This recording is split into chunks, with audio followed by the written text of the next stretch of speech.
नमस्कार साथियों, मैं हीरालाल प्रजापत आपके अपने YouTube चैनल सरकारी गुरुजी पर हार्दिक स्वागत और अभिनंदन करता हूं। और आज का जो हमारा टॉपिक है वो, क्योंकि काफ़ी लोगों की फरमाइश हुई है कि अभी सामने रीट तो आ रही, लेकिन नवंबर में राजस्थान पुलिस कांस्टेबल की जो डेट है वो डिक्लेयर हो चुकी है। इसीलिए हमें घड़ी संबंधी कोई सवाल है तो उनका हल करवाने का प्रयास करें। काफ़ी लोगों का कमेंट्स भी आए, तो इसलिए आज जो हमारा टॉपिक होगा वो मेंटल एबिलिटी का एक महत्वपूर्ण भाग है। वो है घड़ी संबंधी जो सवाल आते हैं कि दो कांटों के बीच कितने डिग्री का कोण बनता है, या दो कांटे जो मिनट और घंटे के कांटे वो एक दूसरे के विपरीत कब होंगे, एक दूसरे पे ओवरलैप यानी एक दूसरे पे अधिव्यापित कब होंगे, या 0 डिग्री का कोण कब बनेगा, 90 डिग्री का कोण कब बनेगा। तो इन संबंधी सवाल है, जैसे जल में किस प्रकार का प्रतिबिंब होगा और दर्पण में किस प्रकार का यदि प्रतिबिंब है तो उसका समय क्या होगा, इस संबंधी सवाल है। तो आज हमारा जो मुख्य टॉपिक है वो है घड़ी संबंधित। घड़ी संबंधित सवाल हल करने से पूर्व कुछ सामान्य जानकारी जो आपको होनी चाहिए। जैसे मान लो ये हमारी घड़ी है, यहाँ ऊपर 12, 6, 3 और 9, ठीक है। अब इसमें 1, 2, 4, 5, 7, 8, 10 और 11, ये यानी पूरी घड़ी में आपके कितने घंटे होते हैं,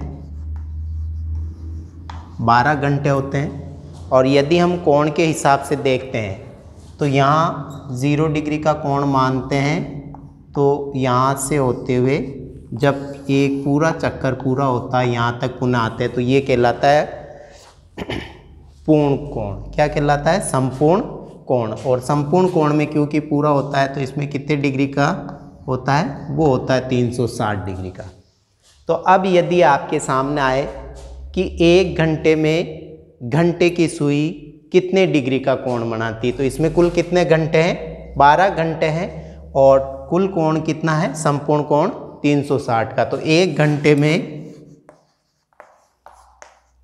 कोण बनता है यानी 360 डिग्री संपूर्ण कोण का मान है, और कुल अपने घंटे कितने हैं, 12 घंटे। तो 12 तिया 36, यानी कितने, 1 घंटे में कितने डिग्री का कोण बनता है, यानी यहाँ से लेकर घंटे की सुई आपके 1 बजे तक आती है तो इन दोनों के बीच जो कोण बनता है वो बनता है 30 डिग्री का, ठीक है। कितने डिग्री का, 30 डिग्री का। अब इसका दूसरा है कि 1 मिनट में मिनट की सुई कोण बनाती है। तो मिनट की सुई, क्योंकि यहाँ से जब मिनट की सुई प्रारंभ होती है तो पूरा जब एक चक्कर लगाती है तो 1 घंटा होता है, यानी 60 मिनट की दूरी तय करती है। वो कितने मिनट की दूरी तय करती है, 60 मिनट की दूरी तय करती है। और 60 मिनट की दूरी में उसको कितने डिग्री का कोण घूमना पड़ता है, 360 डिग्री का। तो 360 बटावा 60, क्यों, क्योंकि उसको एक पूरा चक्कर लगाने में 1 घंटा यानी 60 मिनट का समय लगता है। तो वो 1 मिनट में कितने की बनाएगी, 6 डिग्री का कोण बनाएगी। कितने डिग्री का कोण बनाएगी, 6 डिग्री का। घंटे की तो 1 घंटे में कितना बनाती है, 30 डिग्री का। लेकिन जब मिनट की सुई यहाँ से यहाँ तक होती है तो वो बनाती है 6 डिग्री का कोण। कितने का बनाती है, 6 डिग्री का कोण। अब आता है 1 मिनट में घंटे की सुई कोण बनाती है, ठीक है। तो 1 मिनट में घंटे की सुई कोण बनाती है, तो 1 घंटे में कितना कोण बनाती है घंटे की सुई, 30 डिग्री का। कितने डिग्री का बनाती है, 30 डिग्री का। और वो कह रहा है 1 घंटे में 30 डिग्री का बनाती है, और 1 घंटे में मिनट कितने होते हैं, 60 मिनट। तो 1 मिनट में कितने का बनाएगी वो, 30 बटावा 60, यानी 1/2 डिग्री का, आधे डिग्री का कोण बनाएगी।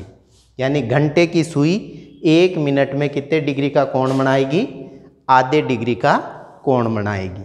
ठीक है, तो ये 3 चीज़ें आपको विशेष ध्यान रखनी है कि 1 घंटे में घंटे की सुई कितने डिग्री का कोण बनाती है, 30 डिग्री का। 1 मिनट में मिनट की सुई कोण बनाती है 6 डिग्री का, और 1 मिनट में घंटे की सुई कोण बनाती है आधा डिग्री का। ये मुख्य अपने बेसिक जानकारी है। अब आता है अपने सवाल। अब जो घड़ी संबंधी आपके जो सवाल आते हैं, उनमें जो पहला जो सवाल आता है या पहली जो समस्या आती है, वो या तो पूछा जाता है दर्पण संबंधी प्रतिबिंब या जल संबंधी प्रतिबिंब। अब आपको दर्पण और जल संबंधी जो सवाल हल करने होते हैं, उसमें क्या होता है वो बताते हैं। सबसे पहले तो आता है आपके दर्पण। तो दर्पण में एक ध्यान रखना, दर्पण हमेशा एक दूसरे के सामने होता है। कहाँ होता है? एक दूसरे के सामने। यदि इस प्रकार से होता है तो वो कहलाता है आपके दर्पण। और दर्पण में जब भी आप हल करो, दर्पण में जब भी हम सवाल हल करते हैं तो आधार जो माना जाता है, दर्पण का आधार जो माना जाता है, वो माना जाता है 6 से 12 की जो लाइन बनती है 180 डिग्री की कोण को, उसको हम आधार मानते हैं। इसका राइट हैंड का दायां भाग कहलाता है और इधर वाला भाग कहलाता है बायां भाग। दर्पण संबंधी जब भी सवाल आते हैं तो उसके कांटे ऊपर नीचे वाले कभी चेंज नहीं होते। दर्पण में क्या होता है कि जो दायां भाग है वो हमेशा आपको बायां नज़र आएगा, और जो बायां भाग है वो आपको दायां नज़र आता है। यानी जो भाग दाहिनी तरफ है वो बाईं तरफ नज़र आएगा, और जो आपका बाईं तरफ है वो दाईं तरफ आएगा। अब कैसे होता है वो देखो। जैसे अपने ये एक इसका घड़ी का प्रतिबिंब है, ये 12, 6, ठीक है। तो अब इसमें क्या होगा, अब इसमें जो होगा ये अपने को नज़र आएगा। तो मैंने क्या कहा था कि दायां भाग हमें बाईं ओर नज़र आएगा और बायां भाग दाईं ओर नज़र आएगा। तो ये जो 3 है ये तो यहाँ नज़र आएगा, यानी बायां है तो किधर नज़र आएगा? दाईं ओर, और दायां भाग है तो इधर नज़र आएगा ये। ठीक है, यानी कुल मिला के हमें घड़ी उल्टी नज़र आती है इस प्रकार से। अब इसमें जैसे मान लो आपके जो घड़ी के कांटे की सुई है, मान लो आपके बज रहे हैं, जैसे यहाँ 10, ये 11, ये 1, ये 2, ये 4, 5, 7 और 8। अब इसमें क्या होगा, जैसे मान लो आपके समय हो रहा है 10:15। कितना हो रहा है? 10:15। तो अब इसका जब हम दर्पण देखेंगे तो क्योंकि मैं कह रहा हूँ आपको आधार किसको मानना है, 6 और 12 को मिलाते हुए जो सरल रेखा होती है उसको। तो जो आपका दायां भाग है वो आपका बाईं ओर नज़र आएगा, और जो आपका बायां भाग है वो दाईं ओर नज़र आएगा। तो ये कहाँ नज़र आएगा? इधर। जैसे मान लो ये सिंबल बने हुए अपने ये, तो अब ये नज़र आएगा आपको इस जगह, ऐसे विपरीत दिशा में, यानी दायां बाईं ओर और बायां दाईं ओर। अब इसमें आपको इस प्रकार से, जैसे इसमें कितने हो रहे हैं, 10:15 हो रहा, तो इसमें आपको कितने नज़र आएंगे? 1:45 नज़र आएंगे। कितने नज़र आएंगे? 1:45। अब इस प्रकार से, क्योंकि जब हम दर्पण में देखते हैं तो उल्टा नज़र आता है, और उल्टे का मतलब होता है आपको इस प्रकार घड़ी बनाने की ज़रूरत नहीं। अब इसकी शॉर्ट ट्रिक आती वो बताता है। वो क्या है, जब भी आपके दर्पण संबंधी, जल संबंधी नहीं, दर्पण संबंधी सवाल आते हैं तो आपको 12 और 0, इधर तो है आपका घंटा और इधर है मिनट, आपको 12 घंटे में से जो दर्पण में समय दिखाया जाता है वो आपको माइनस कर देना है, तो आपके वास्तविक समय आ जाएगा। अब कैसे हल करते हैं, जैसे इसी का अपन लेते हैं तो इसमें वास्तविक समय कितना हो रहा है, जैसे मान लो 10:15। कितने हो रहे हैं, 10:15 हो रहे हैं। तो अब इसमें दर्पण में क्या दिखेगा, ये अपने किसका सिंबल है, दर्पण का। ठीक है, तो आपको दर्पण में क्या दिखेगा, जो भी दिखता है उसको इसमें से माइनस कर लो, तो वो उल्टा दोनों तरफ दर्पण का भी आ जाता है और दर्पण से वास्तविक करते हैं तो भी आ जाता है। जैसे 10:15 है आपका। ठीक है, अब इसको माइनस करेंगे तो 1 घंटा जब इधर जाता है तो कितने जाते हैं, 60 मिनट। 60 में से 15 गए तो कितने बच गए, 45 मिनट। इधर कितने, 11 बच गया, 11 बच गए, 11 में से 10 गया तो 1, यानी क्या समय होगा, 1:45। क्या होगा, 1:45। ये ठीक है। तो आपको दर्पण संबंधी कभी भी सवाल आए तो आपको बिल्कुल भी कंफ्यूज नहीं होना है, सीधा आपको 12 में से उसको माइनस कर देना है। 12 घंटे में से जब भी आप माइनस करोगे तो, और इससे भी ज़्यादा आपको सरल करना है तो आपको कुछ नहीं करना, या 11 लिख दो या 60 लिख दो, बात वो की वही है। घंटे तो कितने हैं, 11 और मिनट कितने हैं, 60, बात वही है। क्योंकि 1 घंटा इधर ले जाएंगे तो 60 हो जाते हैं, तो 1 घंटा इधर से कम हो गया और वो मिनट में जुड़ जाएंगे तो 60। ये ध्यान रखना, या आप ज़्यादा कंफ्यूज करने वाली समस्या नहीं आती तो आपको 12 में से माइनस करना है। ठीक है, अब एक सवाल देखते हैं। अब जैसे अपने सामने सवाल है कि दर्पण में घड़ी के प्रतिबिंब में 4:40 हो रहे हैं। कितने बज रहे हैं, 4:40 हो रहे हैं। तो घड़ी का वास्तविक समय क्या होगा। तो मैं कह रहा हूँ जब दर्पण संबंधी आपके सवाल आते हैं, किस संबंधी आते हैं, दर्पण संबंधी सवाल आते हैं, तो जो मैंने ट्रिक बताई उसका ध्यान रखना। कुछ नहीं करना है, एक तरफ आपको घंटा लिखना है और एक तरफ मिनट लिखना है। ठीक है, तो घंटे तो कितने होते हैं, 12 घंटे होते हैं घड़ी में। ठीक है, फिक्स 12 घंटे होते हैं। अब आपको क्या करना है, जो भी समय दे रखा होगा वो इसमें से माइनस कर लो, तो कितना दे रखा है, 4:40। अब इसका क्या कर लो, घटा लो। तो इसका दूसरा रूप भी मैंने बताया था कि आपको यदि ज़्यादा समस्या आती है तो एक तरफ घंटा और मिनट लिखो, इधर 11 लिख सकते हो और इधर 60 लिख सकते हो, बात वो की वही। क्योंकि 1 घंटा मिनट में जाएगा तो 60 हो जाते हैं और 1 घंटा या कम हो जाता है तो यहाँ 11 हो जाते हैं। बात वही है कि 12 घंटे होते, कितने में से घटाना है आपको, 12 में से। तो यहाँ भी देख लो 4 और 40। ठीक है, अब इसमें से घटाएंगे तो क्योंकि 0 में से 40 नहीं जाता तो 1 घंटा मिनट में जाएगा, तो 1 घंटे में कितने मिनट होते हैं, 60 मिनट। तो यहाँ कितने बचेंगे, 20 बचेंगे, और इधर 1 घंटा उधर दे दिया तो कितने बचेंगे, 11। 11 में से 4 गए तो यहाँ कितने बचेंगे, 7। तो क्या होगा, आपकी वास्तविक समय क्या होगा,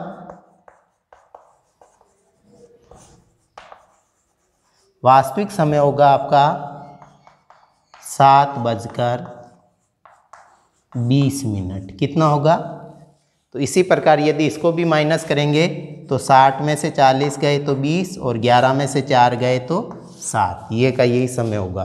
तो आप चाहो तो इसके हल कर सकते हो, चाहो तो इससे दोनों से हल कर सकते हो। इस प्रकार से दर्पण संबंधी सवाल आते हैं प्रतिबिंब का, तो आपको कुछ नहीं करना है, केवल 12 घंटे में से आपको जो भी समय दे रखा है उसको यदि आपको घटाकर नीचे जो उत्तर आते हैं वो आपका वास्तविक समय होगा, या इसमें वास्तविक समय दे रखा है और उसका दर्पण संबंधी सवाल पूछते हैं तो भी यही फार्मूला लगाते हैं। ठीक है, तो इसको आप एक बार अपनी कॉपी में उतार लो और अच्छी तरह नोट कर लो। कुछ नहीं करना है, दर्पण संबंधी सवाल आते हैं तो उनको केवल 12 घंटे में से माइनस करना, बस ये ध्यान रखना। चाहे दर्पण का प्रतिबिंब पूछता है या आपके घड़ी का वास्तविक समय देकर दर्पण में प्रतिबिंब पूछता है, या दर्पण का प्रतिबिंब देकर वास्तविक घड़ी का समय पूछता है, तो यही फार्मूला अपनाना आपको। ठीक है, अब दूसरा देखते हैं जल प्रतिबिंब। अब जैसे कि आप कंफ्यूज न हो इसके लिए एक दूसरा सवाल लिखा है। पहले वाला जो सवाल था उसमें दे रखा था कि आपको दर्पण में जो दिख रहा है वो समय अलग था और वास्तविक समय निकालना था आपको। और अब जो दे रखा है वो है तो दर्पण संबंधी सवाल है, लेकिन इसमें वास्तविक समय दे रखा है और दर्पण प्रतिबिंब निकालना है। तो आपको इस प्रकार कंफ्यूज नहीं होना है। दर्पण का चाहे वास्तविक पूछता है या दर्पण प्रतिबिंब का समय पूछता है तो दोनों का एक ही है कि आपको 12 घंटे में से जो समय दे रखा होता है उसको माइनस करना और कुछ नहीं करना है। ठीक है, तो बात वो की वही है। एक तरफ आप घंटा लिखो, एक तरफ मिनट, तो 12 घंटा और 00 मिनट। समय क्या हो रहा है आपके 8:35। जब इसको घटाएंगे तो 1 घंटा मिनट की तरफ जाएगा तो कितने हो जाएंगे या 60 में से 35 गए तो कितने बच गए 25, और यहाँ 11 है तो यहाँ 3:25 का समय होगा। कितना होगा 3:25 का समय होगा। ठीक है, यदि आप चित्र के माध्यम से भी समझना चाहे तो मैं चित्र बना देता हूँ। जैसे अपने ये वास्तविक घड़ी है और ये है दर्पण। तो मैंने क्या कहा था, दायां हमेशा बाईं ओर और बायां दाईं ओर नजर आता। तो वास्तविक में अपने कितने हो रहे हैं 8:35। अब जब इसको दर्पण में देखेंगे तो आधा रेखा मानी जाती 6 से 12 वाली जो घंटे लाइन है उनको मिला देते हैं। तो ये दायां दोनों किधर है आपके बाईं तरफ है तो दोनों किधर जाएंगे दाईं तरफ। तो ये कांटा जैसे मान लो ये है तो ये इनके बीच में आ जाएगा क्यों। ठीक है, ये 8 और 9 यानी ये और ये इसके बीच में आ गया और ये इस पे आ जाएगा। तो कितना बज रहा है आपके 3:25 होंगे। कितने होंगे 3 ये 3 वाला है तो ये यहाँ होगा आपका सिंबल। ठीक है, क्यों, क्योंकि इधर देखो ये 8 और 9 के बीच में है तो ये 3 है, ये इधर आ जाएगा और ये उधर चला जाएगा। तो दर्पण में हमें कितना नजर आएगा, ये नजर आएगा आपको 3:25। तो इस प्रकार हम देखते हैं कि आपके समय में चाहे दर्पण का प्रतिबिंब मांगो या वास्तविक समय मांगो, दर्पण संबंधी सवाल आता है। जिस भी सवाल में आपके दर्पण लिखा हुआ आता है उसको कुछ भी नहीं करना है, 12 में से माइनस कर लेना है। ठीक है, अब दूसरा इसका आता है वो आता है जल प्रतिबिंब। अब आता है दूसरा जल प्रतिबिंब। जल प्रतिबिंब में क्या होता है कि जिस प्रकार हमने देखा था, आपको एक और चीज़ ध्यान रखना है। यदि किसी सवाल में ना तो आपको दर्पण लिखा हुआ आता है ना जल प्रतिबिंब आता है, आपको कंफ्यूज करने के लिए इस प्रकार केवल चित्र दे देते हैं। तो आपको कुछ नहीं करना है। जहाँ पर आपके कोई भी प्रतिबिंब दिखाने के लिए यदि खड़ी लाइन है लंबवत है, इसका मतलब वो किसको प्रदर्शित कर रही है, दर्पण को प्रदर्शित कर रही है। और यदि आपके कहीं जो प्रतिबिंब संबंधी जो लाइन दे रखी है वो इस प्रकार से क्षैतिज रूप में यानी आडी रूप में दे रही है तो वो किसका मान रहा है, जल प्रतिबिंब का। ये ध्यान रखना। आप कई बार आपको कंफ्यूज करने के लिए सवाल में ना तो जल प्रतिबिंब लिखा रहता है ना दर्पण, केवल 2 चित्र बना के आपको दे देते हैं कि इसमें क्या समय होगा। तो आपको यही ध्यान रखना, यदि लंबवत आपके प्रतिबिंब की रेखा लंबवत दे रखी है तो वो दर्पण होगा और क्षैतिज दे रखी है तो जल होगा। अब अपने जल प्रतिबिंब, जिस प्रकार हमने दर्पण प्रतिबिंब में देखा था कि जैसे ये दे रखी है किसको खड़ी मानते थे और आपके इसको कैसे मानेंगे, आडी, जो इसकी बेस लाइन होगी उसको हम बिल्कुल क्षैतिज रूप में मानेंगे। अब आपके दर्पण में तो क्या होता था, दायां भाग है वो बाईं ओर नजर आता और बायां भाग दाईं ओर, लेकिन इसका जो भाग है ये जो ऊपरी भाग है और ये कहलाता है निचला भाग। तो निचला भाग है वो प्रतिबिंब में ऊपर नजर आएगा और ऊपर वाला भाग है वो प्रतिबिंब में नीचे नजर आएगा। कैसे, जैसे मान लो अपनी घड़ी में 2 बजकर कितने बजकर, ये रहा 2:25 हो रहे। कितने हो रहे, 2:25 हो रहा है। तो आपका समय क्या होगा कि इसका ऊपर वाला भाग ऊपर नजर आए, नीचे वाला भाग प्रतिबिंब में ऊपर नजर आएगा और ऊपर वाला भाग नीचे नजर। जब भी हम जल में जाते हैं तो आप कभी नदी या कई बार नदी का किसी का भी चित्र आ जाता है, तो हम जाते हैं पानी में तो देखते हैं, जब भी पैर वगैरह अधिकतर लोग जाते हैं जलीय क्षेत्रों में देखते हैं तो हमारे पैर, हमारी जो आकृति हैं वो हमें नीचे उल्टी लटकती हुई नज़र आती है। कैसी नज़र आती है? उल्टी, यानी पैर हमारे ऊपर नज़र आते हैं और सिर हमारा नीचे नज़र आता है। इसी प्रकार घड़ी में भी यही होता है कि नीचे वाला भाग ऊपर नज़र आता है और ऊपर वाला भाग नीचे नज़र आता है। अब इसमें देखो, इसमें क्या होगा, ये तो हो गया आपका आधार, ये लो, ठीक है। तो अब आधार में क्या होगा, ये रहा अपना, तो नीचे जो मिनट की सुई है आपकी, ये नीचे वाले मिनट की सुई है, ये कहाँ नजर आएगी? इसी सीध में। देखो 2 बिंदु ऊपर है तो 2 बिंदु ऊपर की ओर नजर आएगी, तो ये कहाँ नजर आएगी? यहाँ नजर आएगी, ठीक है। अब इसी प्रकार इसका दायां और बायां चेंज नहीं होता, ये विशेष ध्यान रखना। इसका केवल ऊपरी भाग नीचे आ जाता है और नीचे वाला ऊपर चला जाता है। अब ये वाला आ जाएगा, या घंटे वाली कहाँ आ जाएगी? इन दो के, जैसे पहले इनके सिंबल बना लेता हूँ मैं, ये लो, ठीक है। अब ये देखो, ये 1 और 2 यानी इसके बीच में है आपके यहाँ पर, ठीक है। ये मिनट वाली हो जाएगी और ये नीचे वाले कितनी? 1 2 बराबर 2 के सीध में, तो 1 और ये 2 इसके सीध में आ जाएगी ये वाली।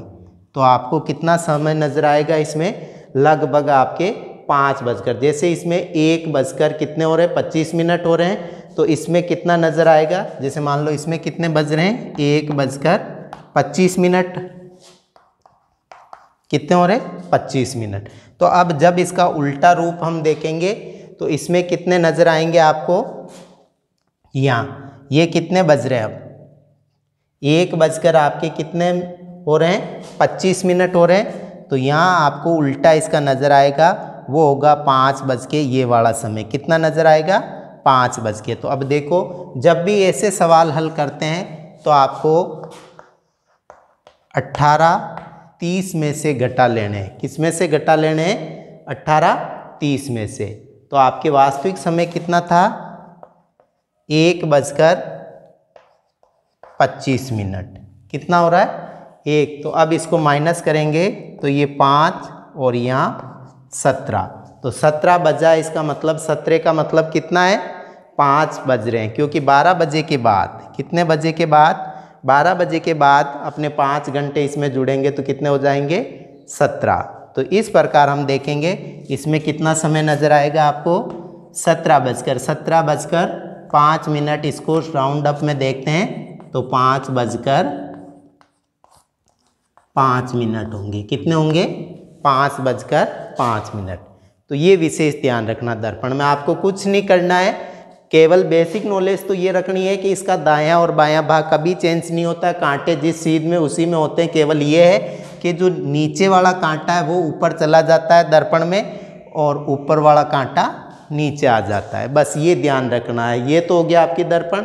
और इस प्रकार चित्र में तो ये होता है। और जब आप वास्तविक समय निकालते हो तो कुछ नहीं करना आपको, 18:30 में से आपको माइनस करने, ये ध्यान रखना। जल प्रतिबिंब जहाँ पर भी आता है वहाँ पर आपको 18:30 में से माइनस करना है। यानी ये तो है आपका घंटा और ये है मिनट। दर्पण में हमने देखा था केवल 12 घंटे होते हैं, इसमें अपने को ट्रिक के रूप में क्या काम में लेने हैं? 18:30 मिनट, यानी 18 घंटे और 30 मिनट। ठीक है, अब कुछ सवाल है वो देखते हैं। अब अपना जो सवाल है वो देखो, जल प्रतिबिंब में किस प्रकार सवाल आता है कि घड़ी में 10:15 का समय हो रहा है, तो जल प्रतिबिंब में क्या समय होगा? तो मैं आपको पहले बताया था, जल प्रतिबिंब संबंधी जब भी सवाल आते हैं तो 18 घंटे और 30 मिनट में से आपको माइनस करना है। यानी एक तरफ लिखो घंटा और एक तरफ लिखो मिनट। घंटे तो हो गए आपके 18 और मिनट कितने हो गए? मिनट हो गए 30। कितने? 18 और 30 में से माइनस करना है। और अब आपका जो समय है वो समय कितना है? 10:15। ठीक है, अब इसको आपको घटाना है। क्या करना है? घटाना। तो तो मिनट यानी 30 में से 15 मिनट गए तो कितने मिनट बच गए? 15 मिनट। और 18 घंटे में से 10 घंटे गए तो कितने बच गए? 8 घंटे। तो आपका जल प्रतिबिंब में समय क्या होगा? 8:15 यदि इसको हम पुणे घड़ी की सहायता से देखते हैं तो एक बार सरसरी नज़र से देख लो। जैसे मान लो ये अपनी घड़ी है। अब हम यदि इस सवाल को चित्र के माध्यम से देखते हैं तो कितना अपना वास्तविक समय, जैसे मान लो ये अपनी घड़ी है, ये वास्तविक घड़ी अपनी कौन सी है? वास्तविक घड़ी है। इसमें कितना बज रहा है? 10:15। कितने हैं? 10:15। और दर्पण में क्या होता है? वो नीचे नजर आती है क्षैतिज रेखा होती है, उसमें आधार किसको माना जाता है? 3 और 9 बजे वाली लाइन को आधार माना जाता है। ठीक है। अब इसमें क्या होता है कि जो कांटे हैं वो ऊपर वाले ऊपर नजर आते हैं और नीचे वाले ऊपर वाले हैं जो नीचे नजर आते हैं और नीचे वाले ऊपर नजर आते हैं, लेकिन उनकी दिशा बदलती नहीं। जैसे मान लो ये अपने 10:15, तो 10 बजे की सुई अपने यहाँ थी तो वो इतना ही नीचे की ओर खिसकेगी, तो ये अपने यहाँ होगी। कहाँ होगी? ये यहाँ होगी ऐसे। ठीक है। अब क्योंकि ये बिल्कुल क्षैतिज रेखा पर ही है, न तो ऊपर है और ना नीचे, तो ये इसी की क्षैतिज रेखा पर होगी इस प्रकार से। तो अब अपना समय कितना होगा? जैसे ये इधर की तरफ है तो ये इधर आएगा, तो ये होगा 8:15 ऐसे। ठीक है। कितना बजेगा अपने? 8:15। ठीक है। जैसे मान लो ये 10 की सुई थी तो ये 10 की ऐसे थी, तो ये कहाँ आ जाएगी? नीचे आ जाएगी, तो ये इसी सीध में यहाँ आ जाएगी। ठीक है। ये लो, तो ये केवल ऊपर वाला नीचे और नीचे वाला ऊपर नजर आता है, लेकिन दायां बायां उसका चेंज नहीं होता, ये ध्यान रखना। और जबकि ये तो क्षैतिज रेखा पर ही है तो क्षैतिज पे, तो ये हमें कितना बजे हुए नजर आएगा? 8:15। ठीक है। तो ये दो चीज़ें हैं। आप अभी मैं 2 चित्र बनाता हूँ, उन चित्रों को आप अपनी कॉपी में अलग से लिख लो। एक तरफ तो लिखना दर्पण और एक तरफ लिखना जल। ठीक है। तो दर्पण में तो आपके इस प्रकार से आकृति बना लो और उसके नीचे लिख लो 12 में से घटाना। ठीक है। जल में आपको इस प्रकार लिख लो और नीचे लिख दो 18:30 में से घटाना। ठीक है। तो ये चित्र आप जब तक समझ लोगे तो आपको दर्पण और जल संबंधी सवाल कभी गलत नहीं होंगे। ठीक है। तो ये अपना दर्पण और जल संबंधी सवाल है। अगली जब अपनी क्लास होगी तो उसमें हम देखेंगे कि घंटे और मिनट की सुइयों के बीच कितना डिग्री का कोण बनता है। नमस्कार, जय हिंद।